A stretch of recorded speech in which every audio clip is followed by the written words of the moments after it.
Kelly Bear here, and welcome back to another more sort of chatty video. I'm going to start calling these philosophical waffles, I think. But I realised after making the video that I put up last week about animism and paradigm shifts, which had a really great response. It was really nice to hear people's comments and own experiences with regards to their practice of animism. I really enjoyed that in the comments. I had sort of hadn't quite touched on everything that I wanted to touch on in that video because the doorbell rang. And then when I came back, you'll even see in that video, if you've watched it, or if you do go and watch it, I'll try to remember to link it in the description box. I actually go, what was I talking about? Oh well, never mind. I'm pretty much finished at this point, and then I go on to something else. But there was something I had forgotten to mention, and I wish that I had just glanced down at the note paper that I had, because it would have been right there, written down, if I had just only looked. But it doesn't matter. We can touch on it today in this video. I'm just going to put a pin in that though, because another thing that someone mentioned, a friend of mine mentioned, was that they are more on the side of pantheism rather than animism. And that was another thing that I had not really mentioned in the video that I uploaded. Of course, hold on, I am so sorry. Sod's law. Sod's law, I knew that. I shan't complain because it was a couple of packages from family members. I believe they will be birthday presents, so I have put them aside for next week, so I shouldn't be salty about it. But yeah, the thing that sort of was making me laugh was that I'd already done about 3 takes before trying to sort of get the intro started, but because I am being much less, I don't have really any notes this time. I've just got 3 bullet points of 3 topics I want to touch on, but I don't have any notes regarding that. So I was struggling with an intro, and I was just like, oh. And then this one that I was doing was going great, and then the doorbell goes.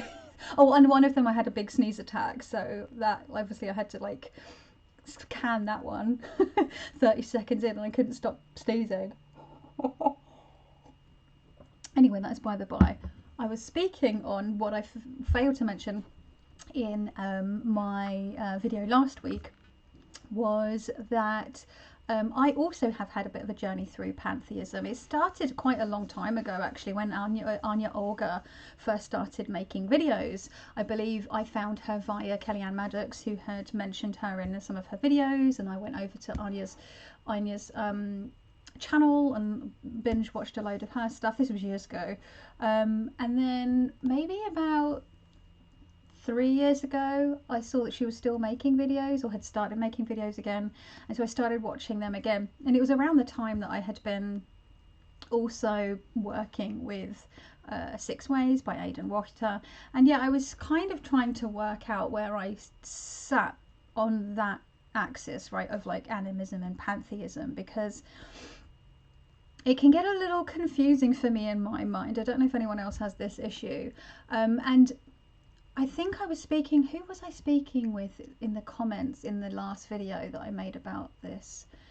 They were mentioning why they sort of are more pantheistic. But for me, when I really started to think about it, the two kind of go hand in hand.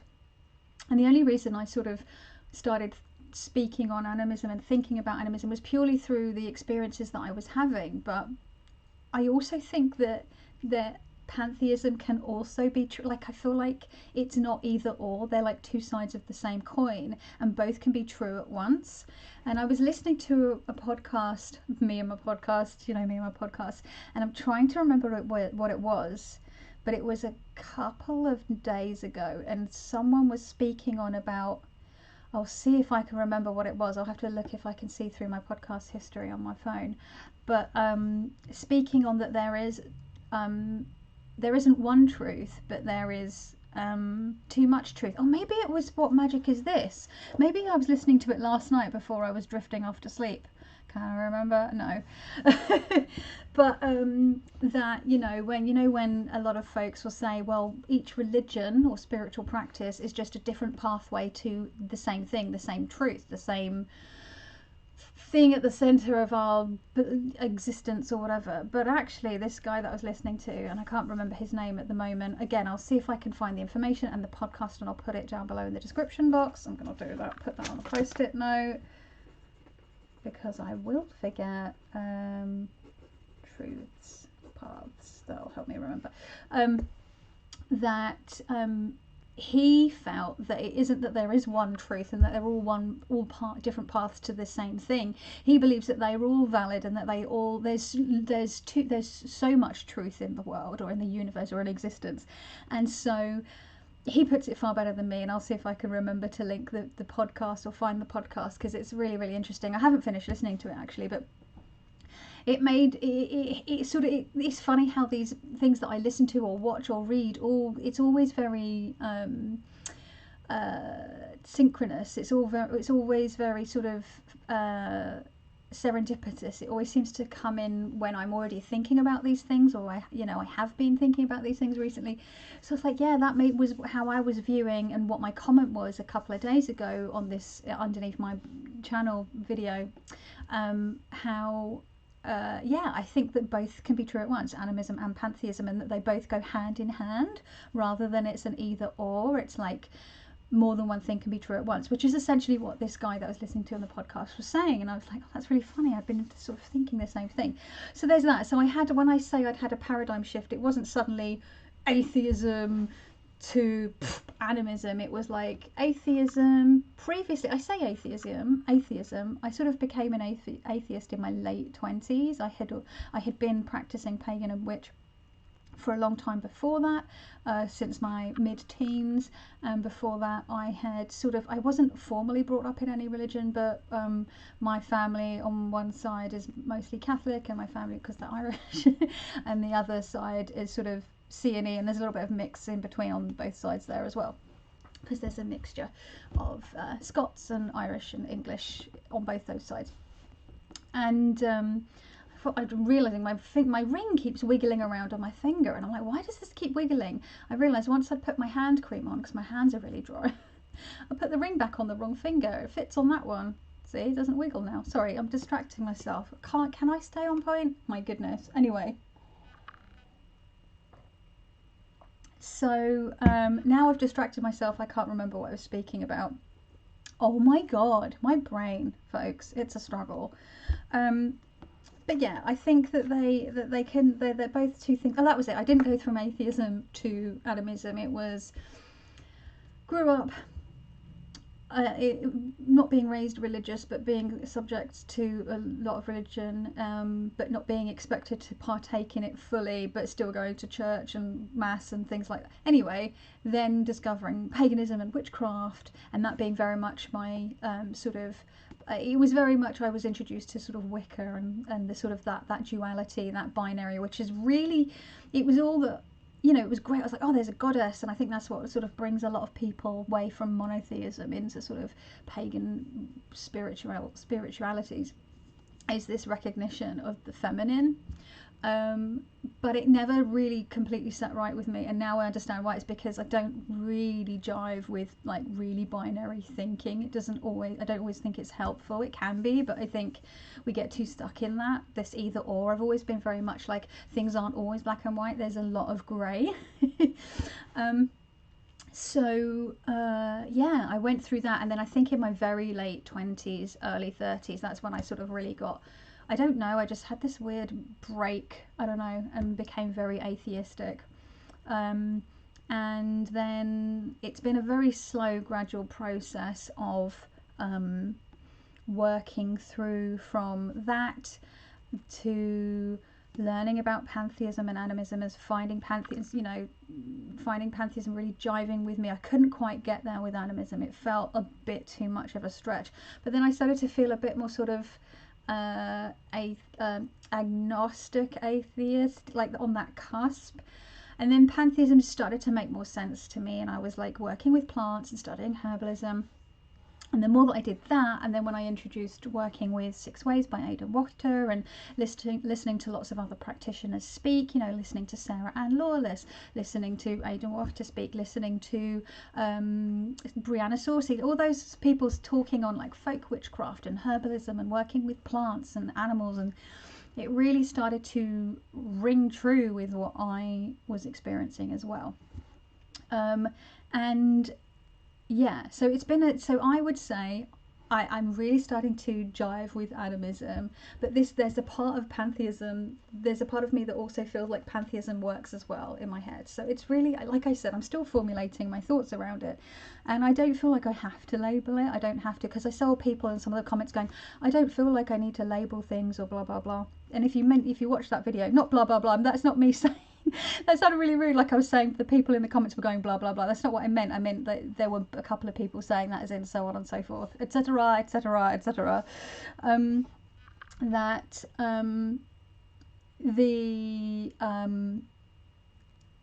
they didn't feel that they had to name it, and that's totally valid. But if you listen to my video, I mentioned something that the podcast that I recommended mentions, which is that a lot of cultures around the world, their default is animism, but they have no word for it. They have no word for religion, or a lot of cultures, they had or have no word for animism. Animism was a term coined by a white Western middle class man in, I can't remember when it was, but you know, a while back, and so it's inherently a Western and sort of colonialist sort of way of labeling things, when things don't always fit neatly into boxes. But at the same time, this is the thing, right? Labels can be helpful and unhelpful, just as sometimes binary thinking can occasionally be helpful but also not helpful.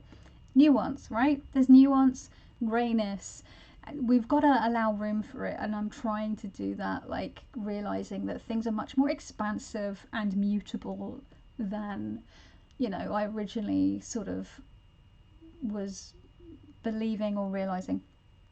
Anyway, so all of this sort of made me realize that I was reawakening or re-remembering experiences that I had had as a teen and in my early 20s.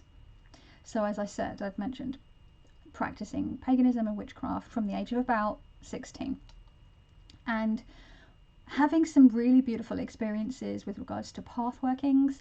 I think I mentioned in the Trad Witch Tag video that I made that I think it was that video, or maybe it was in one of the Neo-Pagan November, I think it was one of the Neo-Pagan November videos, I can't remember which one, where I speak on a meditation pathworking practice that I did years and years ago. I mean, well over 20 years ago. It was in the 90s. So yeah, oh my God, we're in 2023. Yeah, it was definitely well over 20 years ago. What even is time? Oh my God.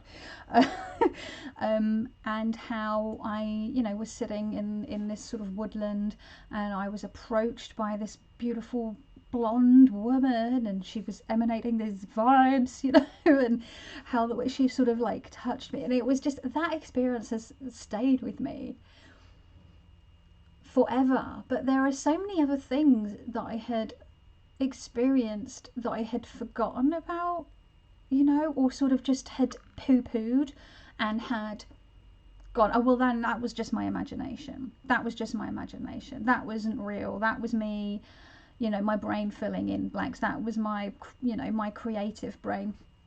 And actually that brings me over to the next thing that I wanted to talk about quite nicely and accidentally, which is, again, I'm going to mention it at the podcast. Whilst listening to the one that I mentioned, a different one that I mentioned in my video, which was a Lux Occult podcast by Lux Occult. I really recommend that podcast. She's got a current one which is about glamour magic, and sex magic, which I'm halfway through, which I might touch on later on in this video. But she was interviewing Jason Miller, who I just previously mentioned, and he said in this video, that in this podcast, that, you know, people will go on about how they're always meeting with their gods or having these spiritual contacts, and he said, like, actually, you know, real genuine experiences like that can be really, really few and far between, and so sometimes it is actually your imagination. But he said something really, really interesting, and he said it doesn't matter whether you are imagining it or not, whether it is real, quote unquote real, or quote unquote not real or unreal, because the only thing that matters is if it's helpful. Doesn't matter if it's real, it only matters if it's helpful. And I was just like, whoa, right? So this was a thing that I actually experienced really, really recently. So as I mentioned in that other video, I've been doing the Daft Days as part of the A Year in the Wildwood by Alison Cross, which is a workbook for the Wildwood Tarot, which is this chunky boy here. I'm really, really loving it. So I have one of the Daft Days left. You're meant to do it over 12 days. I've been starting on the 26th of December.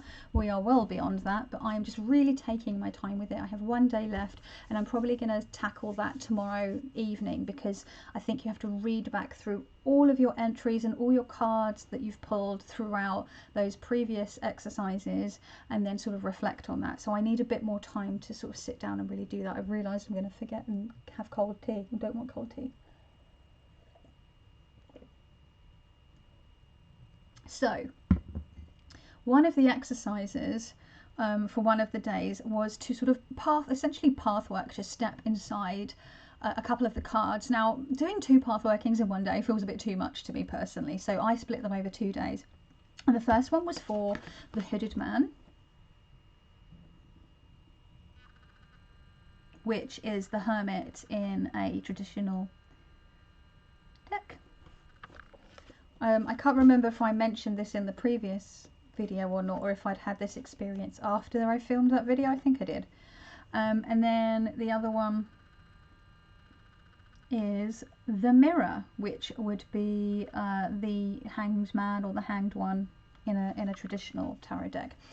So the exercise asks you to step into this image, or both images, separately at different times, obviously, and sort of feel yourself within that, and then you know, pose a question that is given, right, or for some advice around a particular issue which pertains to sort of this card. So let me find the one for the Mirror, because I wanted to read you something from the Mirror. So it says here, make the same journey into the mirror, aka pathwork into the mirror, and ask her and anything else within the card image, perhaps the King of Vessels, which would be the bird here, which I think is a heron. Initially I thought it was a crane because the bag around its neck. I was like, is that a crane bag? But I can't remember. And then it says, yeah, so ask them for their insights about surrender of the will and how that will play out in the coming year. And then it says again, thank everything in the card for revealing their truths to you. And again, when you're ready, open your eyes and record your thoughts in your journal. So pathworking with tarot is something I have been doing for a very long time. Just pathworking in general is something I've been doing for a really long time. That experience that I had back when I was about 16 was a pathworking. But it wasn't a visual path, as in it was a pathworking from a book. I can't remember. I did if I read it into a dictaphone and then played it back as like a pathworking recording. I think that's what I did, or I recorded it on my little boom box. I can't remember. But anyway, back in the old days. Now you can just do it on your handy dandy phone. I don't know why I showed you my phone. You all know what a mobile phone, a smartphone looks like. Or I'm assuming you do, although yes, they always do say never assume anything. But yeah, so the first evening I did this one. I had a really beautiful experience with this, and I found that I stepped into this card very, very easily. The following night I stepped into this card. I found this one a lot more difficult to get into, and I just think it was just where my headspace was that evening, and the fact that there was people outside being a bit noisy, and I was just really struggling, and I did eventually manage to immerse myself in this environment, thankfully. And yeah, I had this she was really, it was a really strange experience. I felt that the man in the hooded man, his vibe was very different to the woman in the mirror. He he was very warm and sort of humorous, and I went inside his home in the tree. It was really lovely. The wren came with us as well. But in this experience, this woman and the bird were less forthcoming, and actually it felt like she wanted me to try and come back another time because now I wasn't in the right headspace. This guy asked me to come back at some point, but it was more just if I wanted to visit, whereas he had already imparted some information to me. Whereas here it felt like she was like, oh, I don't have time right now, you're not in the headspace, you're not in the right way of you're not going to receive the information properly, or you're not in a receptive space right now, which was a bit frustrating. But she said something which was really interesting. She did something and she said something really interesting. So I'm just going to read something to you. So, where was it? Let's see. So she said something.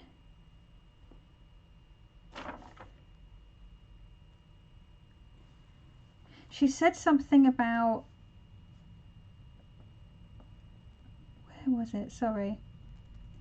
There was one bit where she was about to sort of swim away, and she said, I said, but like, is there anything that you can give me, like anything? And she had said, look to your dreams. That's what she said. Just look to your dreams, which was interesting because I'm sometimes it's very sporadic with my dream journaling. I go through phases of doing it all the time and then not at all, or very, very sporadically. But one of the really interesting things that happened was this was a much more confusing and unsettling experience than the one I had yesterday with the hooded man. Not sure what to make of it.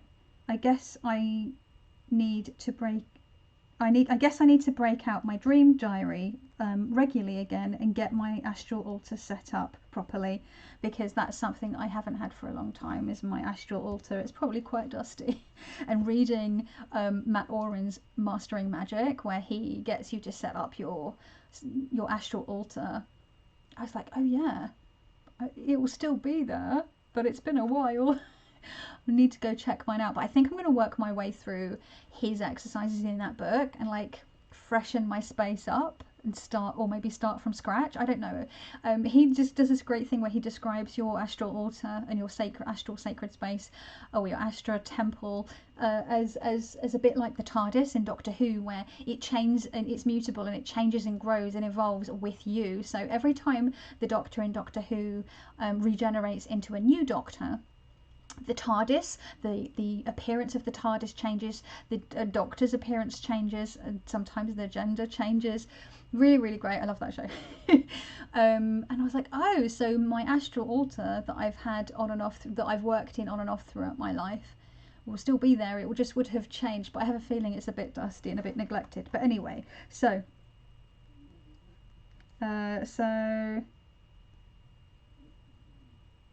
but yeah, there was this one bit where she said, I said I wasn't getting any clear messages. The woman seems a little unnerving, to be honest, like she's not quite sure what I'm doing there if I cannot understand her messages. Suddenly, without warning, she begins to close the remaining distance in the water between us. I feel myself being pulled back to full consciousness, but before I am, the woman hands me a beautiful sparkling hair comb. A gift, she says. And I say, I can't take that, I reply, as in, and I put, thinking of the stories warning not to accept food or drink from fae folk, or to never thank them lest you end up trapped in their fae realm. And she says, you must. She pushes the comb into my hand. Put it on your astral altar, she tells me. What is it for? I ask her. You will see, is her response. I stand there feeling confused as the woman turns to swim away. This is it. Before she dives under the water, she says, look to your dreams. And then she is gone. The bird cries out and flies off, and I rapidly feel myself growing larger, expanding, pulling out of the scene, and there I am on my cushion in front of my altar. So yeah, I think I read the wrong bit at the beginning, as in I'd read the end, my overall thoughts at the end of that. But yeah, so all that is to say, I was kind of like, did I just imagine all of that? Was that just my subconscious, my superconscious, whatever you want to call it? Was that just my brain creating this scenario? But if I just realised I was struggling to read that, and I realised why I was struggling to read that's because I hadn't put my reading glasses on. But then I think to Jason Miller, and he's like, it doesn't matter if it's real or not, it only matters if it's helpful. Also, what is real and isn't real? You know, like, who's to say that this isn't an interaction that I've had with some creature that has been created as a thought form, or is the energy of something that has been existed for a long time that I'm tapping into, or if it's just my mind. It doesn't matter. Do I find it helpful? Now, she was a little less helpful. I feel like she's asking me to, I mean, that makes it, now that I'm thinking about it, it kind of makes sense, right? Because she's the hanged one, and the whole point of that card being called the mirror is for you to self-reflect. So me not necessarily understanding what she's saying straight away makes sense, because she's like, you need to do some reflecting, you need to take some time, then come back and speak to me. So actually, now I'm thinking about it, I'm having a bit of a revelation on that whole experience. But even if it is my imagination, it was still interesting. And actually, the experience with the hooded man was really, really useful and a really lovely experience. Very, very different. I did get something out of it. So ultimately, I'm landing on the side of, you know, just go with it. And it also touches on what I was saying in the last video, where, you know, a lot of chaos magicians, and again, Aidan Wachter says, like, just act as if it's true. Just do the thing as if it is real. Just behave as if it is. Just give it a try. Do 1 month. Do 1 month of the cleansing and reclaiming right, and see what happens. Just pretend, just go with it. Just put your headspace in. Just let go of your critique of it and just do it. And that is how I ended up getting to sort of where I am now. So I'm trying to do that more with, like, these kind of experiences, because a lot of the time when I've been doing path working and things like that more over the more recent years, to me, I'm always like, that's my brain sorting itself out, the way I always kind of used to think dreams were just your brain's way of sorting things out. And that's not to say that it isn't sometimes. I think sometimes it is and sometimes it isn't. I think sometimes meditation and pathworking experiences are ways of your brain sorting things out and clearing things or working through things, and sometimes it might be something else, right? You know, two things can be true at once. More than two things can be true at once. And then that brings me to, you know, using different models of magic. Again, another friend said that she tends to combine the psychological model of magic with the more sort of spirit-based model. And actually, I mentioned that I tend to have shifted more to a spirit-based model, but another thing that I hadn't mentioned in that video is that I do also hold the spirit, the psychological model as really, really valid, and something that I also use and utilize. And the energetic model, I think, again, you can use different types of models of magic, or combine them depending on what you're working on, what you're working towards. And again, this came up in the latest Lux Occult podcast episode about glamour magic and sex magic, where one of the guests that Luxa has on he's speaking about glamour, as in the original meaning of the word, not glamour as in Hollywood high glamour. Glamour, you could glamour yourself to look like something incredibly unappealing so people leave you away. It doesn't leave you alone. It doesn't have to mean glamour as in, you know, looking like a slinky little minx or whatever. It can be all sorts of things. But he was saying that he tends to work, he's a chaos magician for the most part, and he works a lot in the spirit model, but for him, glamour magic for him is very much rooted in the psychological model, because he is using his physical appearance and his behavior to either sort of project something or to sort of influence people around him, and also conversely to do that to himself. And I posted something on Instagram about that today, because I've been feeling really, really slow and sluggish. It's partially because it's winter, it's January, it's cold, but I'm also, my pain levels are a lot higher the last few days. I've got a lot of stuff that I'm stressed out about. I've got like medical appointments I'm stressed out about. And I'm really struggling to sit down to get this shop restock done for February. I'm really behind. I still need to finish like edging the deck for the prize giveaway that I did on Saturday. My hand and the cold is really messing my hand pain up, so that's really slowing me down, and I'm just feeling really blah. And so what I did this morning, I was like, right, I'm just going to get up, I'm going to wash my face, I'm going to put a little bit of makeup on. I washed my hair last night finally after about 8 days, and just, it's nice and curly again, so I've just chucked it up.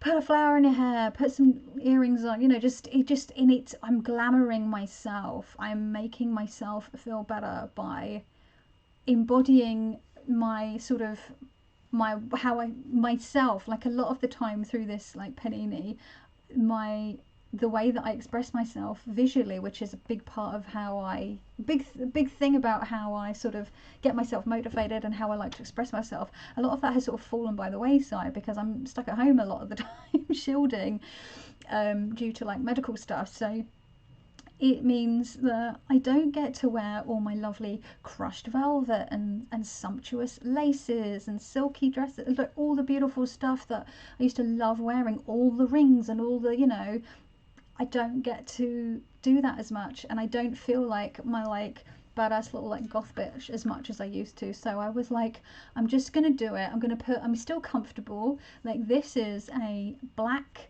sweatshirt. This is a sweatshirt, like sweatshirt material, but it has a pie crust collar, and then it has the broderie anglais lace, and it buttons at the back with a delicate little rouleau loop. And a little satin covered button. It's so pretty, but it's comfy because it's Joyzy, you know, it's fleecy lines jersey. You know, I've got my snuggly sparkly shawl on because don't be fooled by the sunshine. It's freezing cold out, very, very frosty. It's very, very cold. And yeah, and I was like, I'm going to put my aunt earrings that used to belong to my aunt, my peridot earrings, and just feel a bit more, you know, just feel a bit more like my sort of self, you know.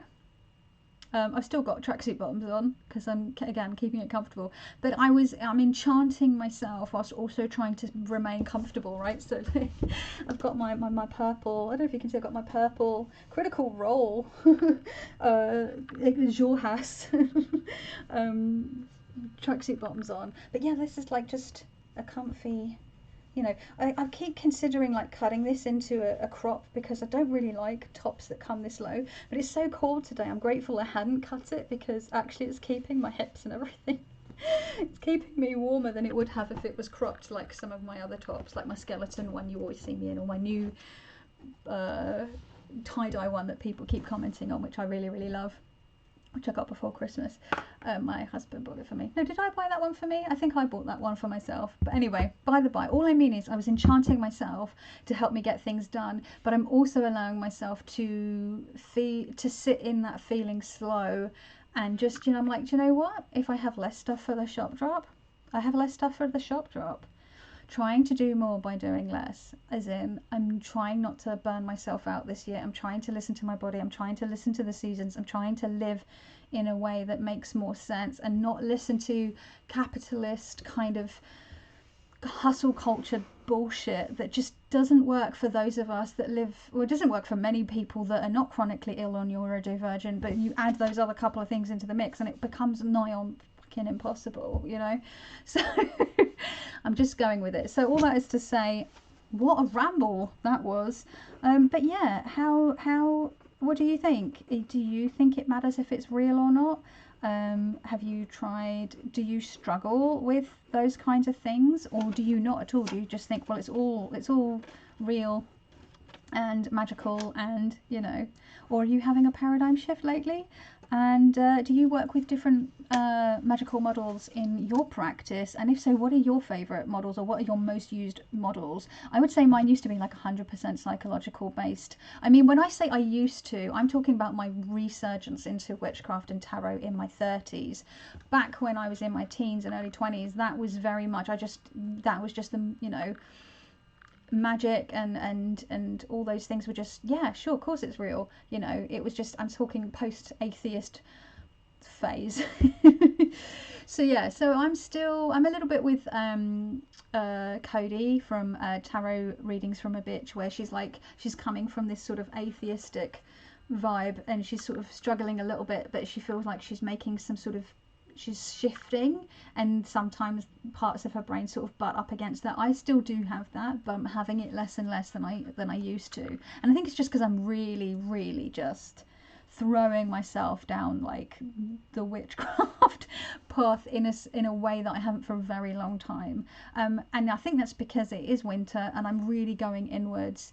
The last couple of years I haven't been able to, because the winter of 2019 I had a very nasty scare. I had a breast cancer scare. The winter of 2020 we were in lockdown. I had a lot of health stuff going on. I had a second breast cancer scare. Well, not a breast cancer, I had to have another breast scan because there was issues with the lump that they'd originally found, which was originally benign, but there was stuff going on with that, so I had to go back and have mammograms and all that. So that winter was really awful. And then the winter 2021, I again dealing with lots of health stuff. This year I'm dealing with lots of health stuff, but I've sort of resigned myself to the fact that this is just my life now, and I just have to try and make things work. And it's making me very contemplative, because I'm like, I just need to try and there's so much I want to do. And I think it's also because I'm getting older. I'm going to be 42 next week, and I'm like, I just need to do stuff, even if it's little and often. Little and often is better than nothing, and eventually I'll get there. And I think that comes off the back of my words of the year for last year, which were gentleness and consistency. I already feel this year in 2023 I'm embodying that a lot more. I'm still trying to work out what my word for this year, sort of resilience, what that sort of entails, and how I sort of start to embody that or get some of that, you know. Anyway, this is getting really sort of out of hand and rambly, so I'm going to leave it there. But I thank you for your time. I'd really like to hear your thoughts around whatever the hell this was again. I feel like maybe I probably should have written some notes out, because this was a way more circuitous than the last one, but a little longer as well. But if you're still here, thank you so much for watching. I really appreciate you. I really love hearing your thoughts in the comments below and speaking with you about these things. And yeah, until next time, you take care of yourself. Ciao.